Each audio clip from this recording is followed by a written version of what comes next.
How to send a doodle on Instagram. Hey everyone!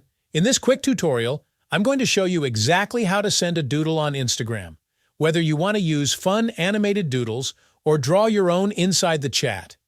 Alright, let's get started. Open your Instagram app on your phone. Now go to your DMs, that's your direct messages, and open the chat with the person you want to send a doodle to. At the bottom right corner, tap the GIF icon. In the search bar, type Doodles. You'll see a bunch of cool animated doodles appear.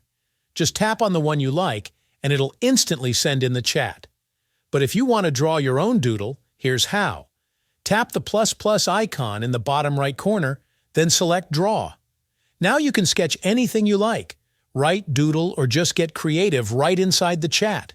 If you make a mistake, don't worry. Just press and hold on your drawing to delete it and try again. And that's it. That's how you can easily send or draw doodles on Instagram. If this video helped you out, don't forget to like the video and drop a comment below if you have any questions.